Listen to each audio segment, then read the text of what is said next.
আয়নাঘরের সংস্কৃতি ফিরে না আসে সেই দাবি জানিয়েছেন গুমের শিকার ব্যক্তি, বিশিষ্টজন ও মানবাধিকার কর্মীরা। এজন্য আগের ঘটনাগুলোর ন্যায় বিচার নিশ্চিত করা ও নতুন করে মিথ্যা মামলা থেকে বেরিয়ে আসার পরামর্শ তাদের। শুক্রবার জাতীয় প্রেস ক্লাবে এ বিষয়ে এক আলোচনায় এসব কথা বলেন তারা। দেশের গোয়েন্দা সংস্থাগুলো যেন রাজনীতি, নির্বাচন সহ সব জায়গায় হস্তক্ষেপ করতে না পারে সেই দাবিও জানিয়েছেন বক্তারা। সাইদুল ইসলামের রিপোর্ট। গুম প্রতিরোধ বিষয়ক আন্তর্জাতিক দিবস উপলক্ষে এই আলোচনার আয়োজন করে একটি মানবাধিকার সংস্থা। অংশ নেন বিগত ১.৫ দশকে গুমের শিকার ব্যক্তি, মানবাধিকার কর্মী ও সমাজের বিশিষ্টজনেরা। গুমের শিকার ব্যক্তিরা আলোচনায় তুলে ধরেন তাদের দুর্বিষহ সময়ের কথা।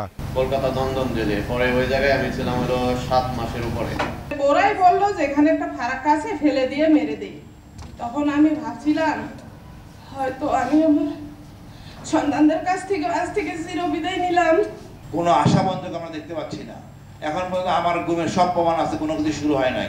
আলোচনায় বক্তারা আরো বলেন, দেশের রাজনৈতিক প্রশাসনিক কাঠামো অনেক ক্ষেত্রে এসব গুমের সংস্কৃতি তৈরি করেছে। তাই গুম থেকে রক্ষা পেতে রাজনৈতিক সংস্কৃতি বদল করা জরুরি। সিস্টেমটা যদি না পরিবর্তন করে শুধুমাত্র ব্যক্তি বিশেষকে টার্গেট করে করে আমরা এগোই, তাহলে ভবিষ্যতে এই সিস্টেম আরো কিছু খুনি, আরো কিছু গুমকারী যে তৈরি করবেন, এটার প্রমাণটা কি? আমরা যাতে আবার এই ভয়ের সংস্কৃতিতে আবার যাতে ফিরে না যায়, একটি সুন্দর, স্বাধীন, একটি উন্মুক্ত মন উদ্ধার করে কথা বলার মতো একটা পরিবেশ যাতে পায়। যেসব কর্মকর্তা সদস্যরা গত ১৫ বছরে বিভিন্ন ধরনের হত্যা, গুমের সাথে জড়িত ছিল, তাদের নাম তালিকা করে তাদেরকে স্পষ্ট করে বিচারের মুখোমুখি করতে হবে। যারা অপরাধী তারা যেন আইনের আওতায় আসেন, যারা নিরপরাধী তারা যেন অযথা হেনস্থার শিকার না হন। মানবাধিকার কর্মীরা বলছেন, গুমের সাথে জড়িতদের বিচার নিশ্চিত করা জরুরি, তবে বিচারের নামে যেন নতুন কেউ অবিচারের শিকার না হন সেটিও নিশ্চিত করতে হবে, অন্যথায় সব প্রচেষ্টা ব্যর্থ হবে। And now it is well known that many of those were fabricated charges, but they still go 5 times a month or 3 times a month to the court, wasting a lot of time, money and facing stigma from the society. নিজেদের কাছে একটু প্রশ্ন করবেন যে একই পরিস্থিতি আবার দাঁড় করাতে যাচ্ছেন কিনা।